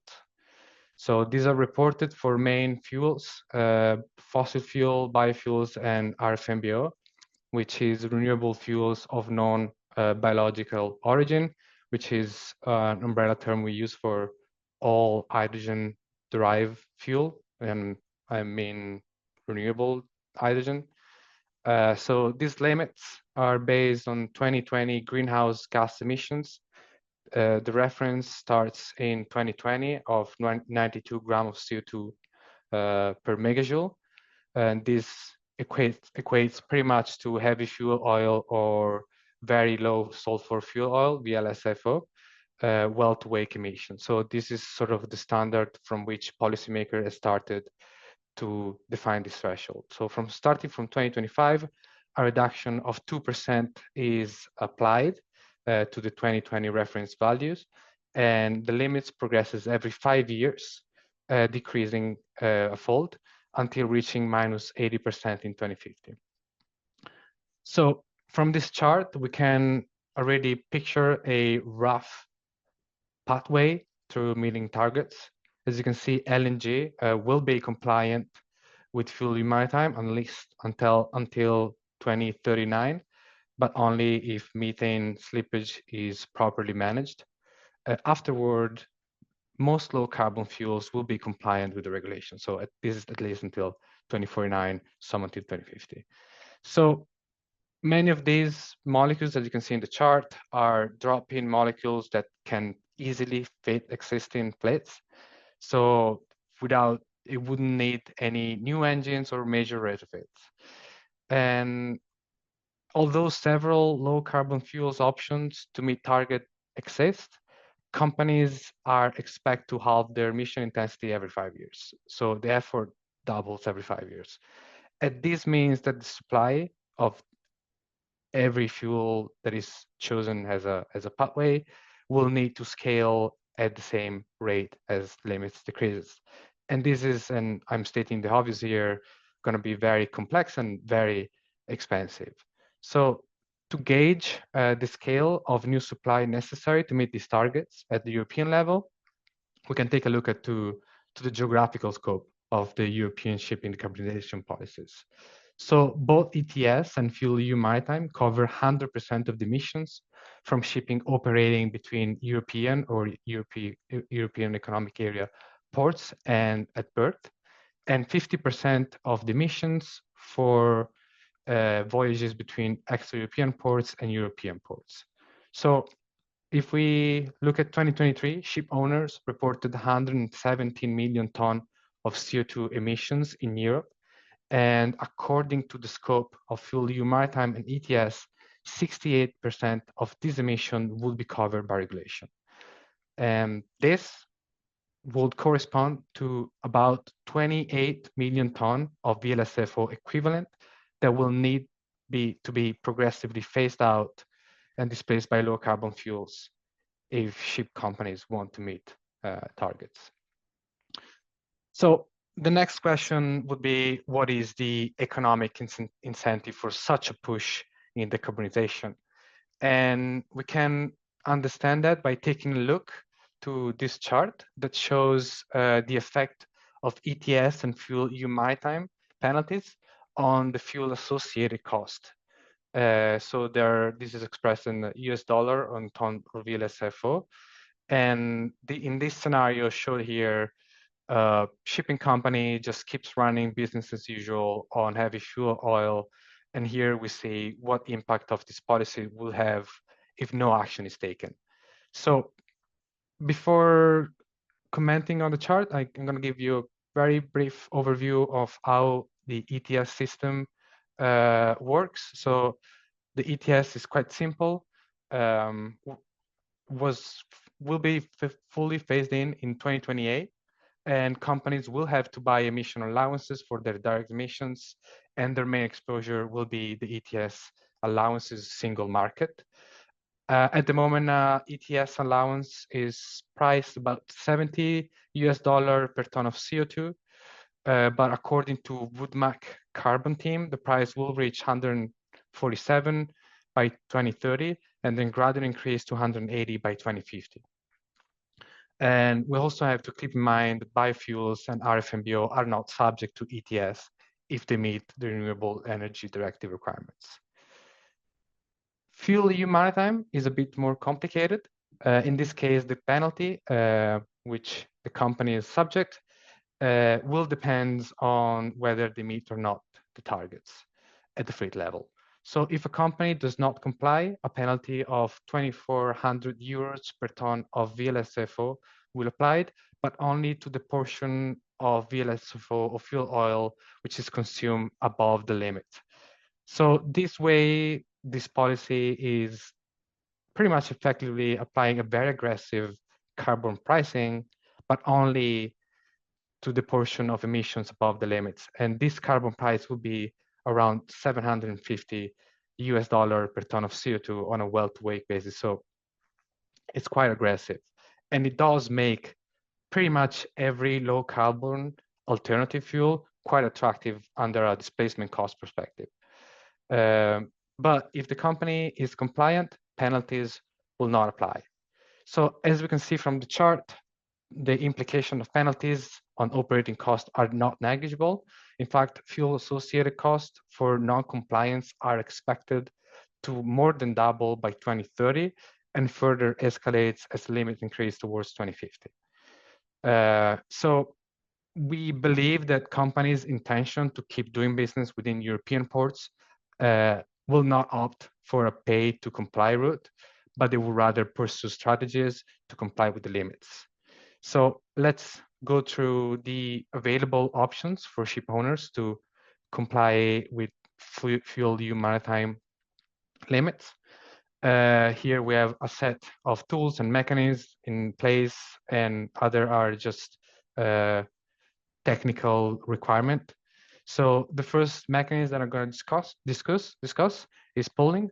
So arguably the most impactful one. These mechanisms allow shippers to group emission intensity of multiple vessels and demonstrating compliance at the fleet level. So low carbon fuel vessels, which have a positive compliance balance, can be used to displace the carbon intensive rest of the fleet, which will have a negative compliant balance. And this will strongly incentivize the adoption of alternative fuel vessels. So pooling can be used across different companies, and this will optimize the investment in alternative fuel vessels. The mechanism also create an opportunity for companies that have invested heavily in alternative shipping to be able to sell their over-compliance to other companies that have not been so proactive. So the next tool for ship owners to decrease carbon intensity is obviously blending. This is the low-hanging fruit when it comes to meet target, especially when we talk about drop-in molecules such as biodiesel and bio-LNG, which are already available and require minimal infrastructure to be implemented, as many many other speakers talked about previously. The range of options is also much larger. There is also scope for blending biomethanol and blue ammonia with their respective RFMBOs, and this will give shipping companies access to larger and cheaper supply baskets, making operation more flexible even for alternative fuels. The next, we have factor 2 for RFMBO, so a multiplier for RFMBO, and this is active only until 2034, but it does double the contribution from RFMBO fuel in meeting carbon intensity. So the incentive come with an additional penalty for not including RFMBO in the fuel mix, and it was set to favor the adoption of hydrogen-derived fuels, which are currently burdened by very high cost and first movers risk. I think it's been mentioned also a few times by previous speakers. So through this multiplier, policymakers are helping hydrogen-derived fuel to be adopted. Then we have banking and borrowing. So this mechanism allows single vessel to bank borrow emissions for following years. It's limited to a single vessel, so there is no option to be transferred to other vessel. Doesn't work as pooling. So it can help some LNG fuel vessel to use over compliance banked and be compliant for longer than 2040, but this will be only on an option if they haven't shared their over compliance before, which is not likely. The last tool to reduce emission, it's a series of minor adjustments shipping companies can adopt to decrease their emission intensity and of carbon existing fleet. This could be the use of shore power, lower cruise speeds, and wind system propulsion systems. All these tools are available, and we think they will have an impact, but will not be able to deliver that reduction in carbon intensity required by the targets. So to see how companies could meet this target, we go through the next chart. Here we have the carbon intensity set by FuelEU Maritime, the limits and thresholds. And I'm going to give you a very high-level overview of how companies can displace emissions and meet targets. So this is not going to be representative of how they will do it, but it will give you an insight of how different pathways could translate throughout 2050. So assuming the starting point is a heavy fuel oil scenario only, from 2025, there is not much to discuss. It's a 2% reduction. They will try to meet this target by improving overall efficiency, and this can be done at a relatively contained cost. Then to meet the 2030 limit, it starts to get a bit more difficult. This is a cumulative 6% reduction in carbon intensity respect 2020. So the three main options are large-scale adoption of LNG, which means half of your fleet goes to LNG, a 12% blending of biodiesel at the fleet level, and then we have an introduction of 4% RFMBO in the fuel mix. And this can be either e-methanol, e-ammonia, e-LNG. These are all options. And thanks to the multiplier, a single RFMBO fuel vessel can displace emissions of 19 fuel oil vessels until 2034. But this is when the real problems begin, because between 2035 and 2045, there is a cumulative 56% reduction in carbon intensity in the range of 10 years. So company will effectively have to displace 56% of their operational fuel oil fleet if they want to meet targets. And this will require a significant low carbon fuel production capacity to come online. So if we look at the way the main option in 2030 scale throughout 2050, RFNBO appears to be the only low carbon fuel which will be able to deliver these volumes required to meet the targets. And this is considering the scarcity of biofuels, which again has been mentioned multiple times this morning. Biofuels have to contain biomass and biogenic CO2 with higher willingness to pay sectors like aviation, which is also subject to European decarbonization targets. So in 2050, RFNBO will likely compose a large portion of the fuel mix. Here, I'm reporting two very extreme cases with e-methanol and biomethanol FuelEU compliant mix and an e-ammonia and blue ammonia compliant mix. So this can look a bit daunting, especially considering the cost of RFNBO. We recognize that in all likelihood, shipping companies will attempt to minimize cost as much as possible. And this will be done by leveraging the full range of options available in order to take advantage of the strength of each low carbon fuel option. So in this slide, I would like to show you how a fuel associated cost and penalties of a fuel mix, a compliant fuel mix, could scale to 2030 from 2030 to 2050 if compared to a fuel oil only scenario. This is shown on a dollar per unit basis. It was composed by combining different Woodmac outlook, the shipping fuel demand, price forecast for fossil fuels, biofuels, RFNBO. This is all forecast that we produce internally. So to compose it, we have capped LNG at 20%, and this was done to avoid the possibility of stranded asset on the long term, although bioenergy could be a solution for this. Biodiesel will limit it to 6% of the fuel mix to reflect the scarce supply, and we've scaled e-methanol and e-ammonia to be able to meet targets. So as you can see, the operational cost, the fuel cost increased quite significantly, and we're not even taking account of infrastructure, etc. But this is done throughout the outlook. So in fact, we expect the fuel associated cost to meet limits to increase of about 10% in 2030, 73% in 2040, and to reach 180% in 2050. So this is substantial, but overall significantly cheaper than a fuel oil only scenario, where the ship companies pay for penalties or for the overcompliance from another company. So again, we believe there are multiple routes and the company can take, and this is not a solution. This is an option, a possible scenario. It is likely that companies will take all the tools they can to meet targets in Europe. So I've also added a last minute slide on the recent IMO near-term emission pricing mechanism. I think it's worth discussing briefly.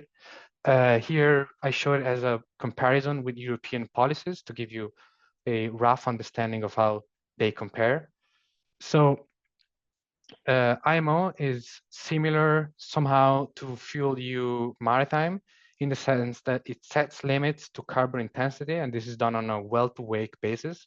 It's a two-tier mechanism with shipping companies that will have to pay $100 per ton of CO2 for carbon emission above tier 1 and $380 per ton of CO2 for carbon emission above the tier 2 limit. So, which is higher than tier 1. And limits will decrease every year, but for the moment, and only defined until 2035. So on the right-hand side chart, I have reported a comparison with EU carbon cost and FuelEU maritime penalties with the IMO penalties for 2030 on top of fuel oil costs. So for a business as usual scenario. So it appears that IMO will have a lower economic impact on fuel oil vessels operating cost, which means that low carbon fuels will find it harder to reach cost parity. And this, many have said, could potentially lock in the use of LNG, which will bring some cost saving under the emission point of view. At the same time, I think the upside for low carbon fuels is that IMO will also set in place a reward system for adoption of low carbon fuels. This hasn't been defined yet, but it will be by 2027. And this reward system will be funded by the Net Zero Fund, which will use the revenue from penalties. So this could have a very significant impact on low carbon industry if we consider the revenue that penalties could gather on a global scale. So it is also worth mentioning that European Commission is also working on a way to not double burden ship owners affected by IMO and FuelEU Maritime. So there will be exemptions. They haven't yet defined how. One last slide to conclude. So a few key points from the presentation. FuelEU Maritime is expected to move the needle when it comes to low carbon fuels. We've seen it through economic leverage for the shipping sectors. So given the ambitious target, the scalability of low carbon fuels will be essential. And this is likely to limit some of the available solutions, especially biofuels, which have the scarcity problem. And last point, RFMBO multipliers.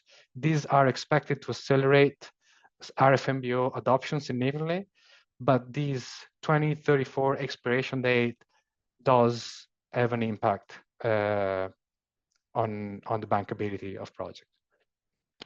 Thank you very much. If there are any questions, I'm happy to take them. Thank you. Thank you. And then I've got questions for you. So the first one is, which alternative fuels or compliance strategies do you see as most cost-effective for ship owners in the near term under FuelEU Maritime or IMO regulations? Yeah, so if we're looking at near term, as I said during the presentation, LNG, bio-LNG, drop-in fuels are probably the go-to.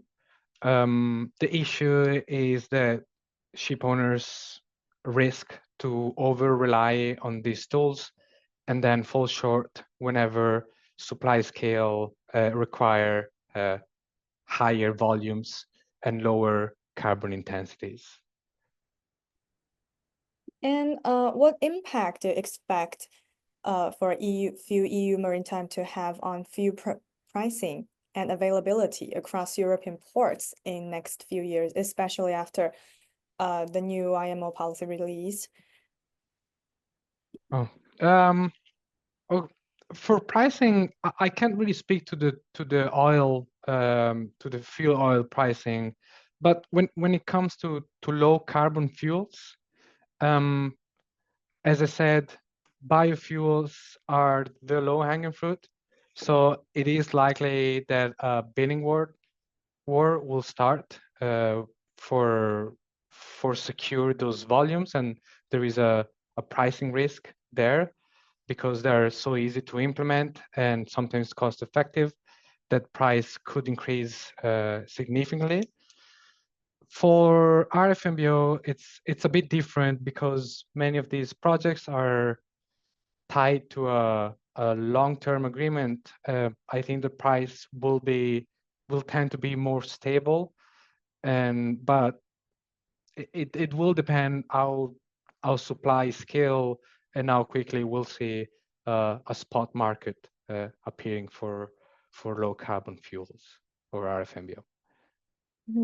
And I just saw some questions pop up in our Q&A box.